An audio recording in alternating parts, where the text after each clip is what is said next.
guys, and welcome back to my channel. Today I am in the girls' room because I am going to do another video about weaning. I have done two previous videos.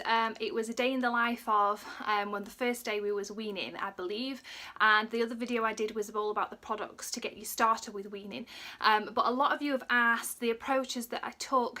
The girls are now 10 months old, so we are very much in our weaning journey. So I just thought I would pop on and let you know how we did it and the sort of things that we found useful.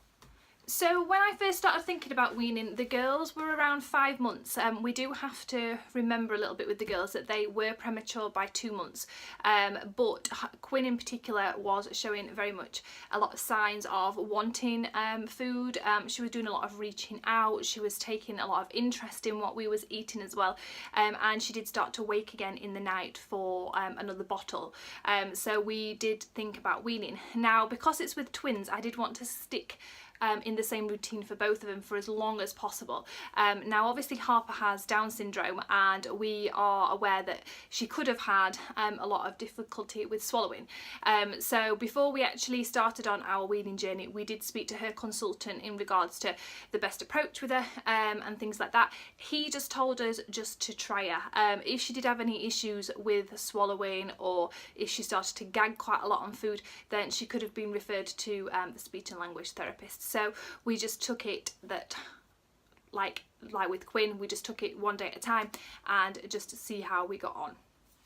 So when it came to day one, the only thing I originally started with was porridge. Now you can buy baby porridge, it is quite expensive. We did do a couple of days of this, and then I just went to Ready Break, the just normal porridge, just because it's cheaper and you can buy it in big bulk. So when obviously you've got 2 of them to feed, it is quite useful, and it is a lot cheaper alternative to do so.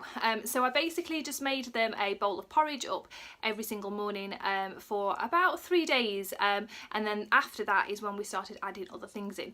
I think it's key, from my opinion, when we are weaning our babies, that we stick to one thing at a time to start off with, just to see what they like, what they don't like, and also just in case they have any allergic reactions to anything, you'll know what it is, because obviously if you mix a lot of things together to start off with, you might not know if they're allergic to it. So I just stuck with plain baby porridge for 3 days, just with their normal milk in it. So after the first 3 days of porridge, and we knew that the girls were okay, we continued with the porridge in the morning and then started adding an evening meal. So this was around about 4 o'clock. We added just single veg puree. I steamed it and then blended them for about 2 minutes to get a good sort of consistency for them. And we just started doing it. So one day we'd do carrots, and then another day we'd do parsnips. We started with the real basic root vegetables, and then we started adding other things in there. So we might have done like a cabbage one, or we added did sort of mango ones, and things like that. So yeah, just started with a single one, and we did that for a good 2 to 3 weeks. So they'd have porridge in the morning and then a single fruit or veg in an evening. So once we've been doing that, like I said, for a couple of weeks, then the girls hit around the 7-month mark, is when we started to mix and got combinations. Now in my previous videos I have mentioned some of the cookbooks that we used, so you can check those videos out to see where I got all my recipes from. But we basically just mixed different combinations of veg, and we also found that if we add a little bit of fruit, so we might have done like a pea, parsnip and pear, we found that the pear, they sort of liked it a bit better because it had that sweetness to it. So basically you can just chuck whatever you want in there, and that's how we made our purees. And we continued mixing them and did that for around about another month. If you follow me on Instagram, you will probably know that we did a lot of batch cooking. So I used to make 2 weeks worth of baby food. I used to spend probably about 2 hours to 3 hours on one Sunday, and just basically steam all the vegetables, put all my combinations together, and then we used to just freeze them. And then when it came to the evening, we just took them out and defrosted them and then just cooked them. So it was much easier doing it like that than trying to think of a combination on the evening, and your veg might have gone off in the fridge. So we basically used to go out, do a big bulk veg. I used to tend to get the wonky food boxes. I know they do them in Asda, I'm not sure if they do them in any other shops, but they're about £3.50, and you used to get a mix of vegetables, and then we used to just buy bulk of different fruits, and then I used to stand peeling them and steaming them and blending them and then putting them all in pots. So it is very tedious to do, but it does help you out in the long run through the weeks to do it that way. When we then got to 8 months, we then started adding more protein in. So we might have added minced turkey, some chicken breast, minced beef, things like that. We also added fish. We might have done some salmon or cod, and I used to do that on the day though. So I used to roast those or grill off some mince and things like that, and then we used to blend it and add it to whatever vegetables I batch cooked, just because I always get a bit paranoid about cooking meat and then freezing it. I know it's probably perfectly safe, but I wasn't too confident in doing that, so I just used to cook the meat on the day and then add the vegetable puree that we got out of the freezer in with it. And we also started adding a little bit more texture to the food at this point, so we used to add maybe some red lentils, some chickpeas. We might have left a little bit of a pea a bit more solid, so rather than having it completely pureed, leave it a bit more textured. And we used to get sort of the baby pasta and add things like that to their sort of meals as well, to give them a bit more of a variety in taste and get them used to a bit more chewing technique, because obviously with the puree it's just a swallowing technique, but you need to get them used to obviously moving food around. So that's how we started at 8 months. We continued to do that method with the grains and other bits, and then we started adding a little bit of a snack in. At about 8.5 months, we might have given them a bit of a rice cake to hold during dinner time while I was feeding them a puree, and we might have given them sort of a carrot stick to hold on to, again while I might have been feeding some carrot puree, things like that, just to get them used to holding that gripping technique and putting something to the mouth. Then when we got to 9 months, I switched, and I have gone now to baby-led weaning. We have completely deviated from giving them a vegetable puree, and we just cook a variety of meals. Again, I have been putting these on Instagram, what we've been cooking over the last couple of weeks, so there is a good stash on there. I am Bailey and the Babies on Instagram if you are watching this on YouTube. So yeah, and that's where we're up to now. So basically the girls eat pretty much what we eat, and I just put it in a plate in front of them. I do sometimes have to help them, but majority of the time they will just pick it up and feed themselves, and that is where our weaning journey is up to. So that's how we got from 6 months starting weaning to 10 months baby-led weaning. In regards to feeding Harper, we haven't really had to do much with her. She didn't have any major issues with the swallowing. She did take a lot longer and a little bit slower than Quinn was at taking food, particularly if you swapped the texture. She always took around about 2 weeks to adjust, whereas it was more Quinn took a couple of days to do so.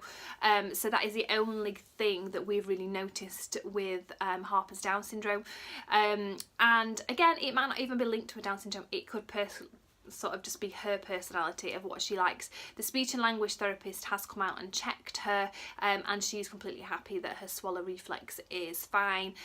We did really struggle in the early days because Harper isn't sitting. She didn't have much sort of posture for sitting in a high chair, so we struggled as well with that, which did hinder her a little bit with starting out. And the technique that I used was in a beanbag chair. So we got a really big beanbag, we made it into like a chair position and then sat Harper up in it. It wasn't the best because sometimes her head was like this and it affected obviously the opening of her throat.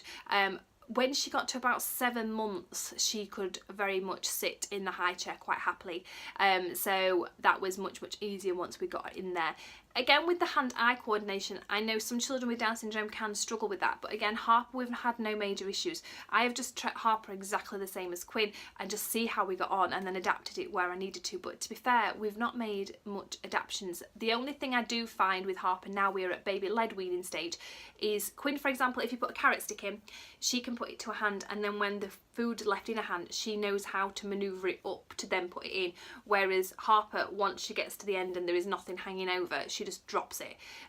So I do have to then pick a little, if there's like little pieces, she can't do the pincer action yet, so I help her out with that. But apart from that, she's pretty much good at feeding herself. I have also seen on a lot of my Down syndrome support groups that a lot of people are using the Fisher-Price floor giraffe seat. Now, I didn't know about this at the time, but it's basically like a seat that's got a slope to it, which if you are just starting out weaning with your little one, whether they have got Down syndrome or not, and they're not particularly sitting upright, you may find those useful. We do have a version of the Bumbo chair. It's a Mamas and Papas one that we use, and again we've found that quite handy for feeding Harper as well. We found with Harper, the thicker the texture, the better. If we started really early days and it was particularly a thin texture or like a watery texture, we found that just kind of poured from her mouth. But we did struggle with the same issues with her bottle feeding from very early on, that she couldn't seem to hold it in. So she was always better with sort of like a mousse type texture, so a bit thicker, mashed potato texture. That sort of thickness seemed to always help as well. So if your baby is struggling, try and maybe thicken it up. That might help a little bit, and just do smaller sort of teaspoons, that always helped. We also found if we used a really hard, rigid spoon, because some of the spoons you get can be really, really flexible, and again, that we really struggled with. So if we found like a really hard one, we are using the twist and shake ones. We found those the best ones for feeding her, because it's a really narrow spoon. I think they're about $5.99 or $6.99. It's an Instagram store. If I can tag them on this, I'm not 100% brilliant at YouTube, but I will try my best to try and add them in. If not, we have over on our Instagram page, there are pictures of what we are using on there. We have also had issues with Harper with her weight gain. She in particular, even though she eats probably around the same amount as Quinn, and we also still feed her quite a lot of bottles. Quinn, when we've gone on to baby-led weaning, has seemed to have dropped a lot of her bottles, whereas Harper is still really wanting her bottles. I'm keen to try and keep her off them, so we've just reduced the amount of milk that we're giving her. We're giving her the bottle bit for comfort, I suppose, and reducing the milk intake to make sure that she can sustain food just with sustain a weight, just with food. The things that we have been doing to try and build up is just add a lot of calories in there, so making sure we're using like full fat yogurts, because sometimes you can buy them and they say 0% fat. Don't be doing that. We've been using full fat yogurts, we've been using full fat cream cheese, adding anything where we can, using full fat butter, if we're like doing a mashed potato or something like that. So we just add a lot of the fatness in there. And even though she is classed as low weight, she has constantly gained a steady weight, so she's never dipped or anything like that. So the dietitians and health visitors and things involved with Harper are particularly happy with how she's doing.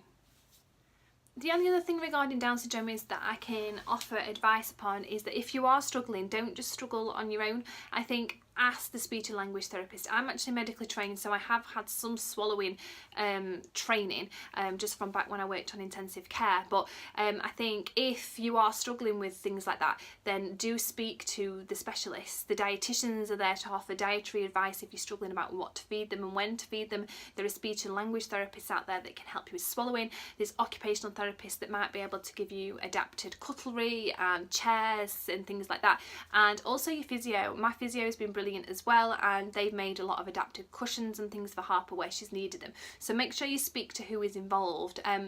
If you are like me, we didn't have any involvement with any specialists until Harper hit 6 months. So if you are thinking about weaning, maybe try and hold off to the 6 months mark, because you will have those specialists involved.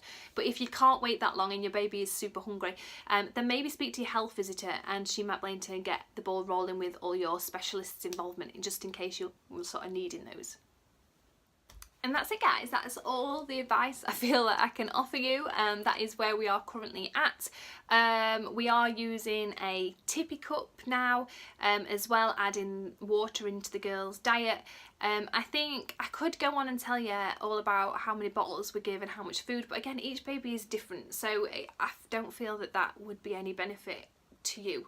I think you just go with your baby. If you feel that they are ready to move on to the next stage, then move them on to the next stage. There's no right and wrong way in sort of weaning your baby. It is sort of up to you and what you feel. Some people start with baby-led weaning straight from the beginning. I'm always a bit sort of worried about the choking aspect, and I know that's a bit silly because some people get on with baby-led weaning perfectly well, but just for us, I've just done what I've just told you because that worked for us. So yeah, just do what you feel and yeah, enjoy.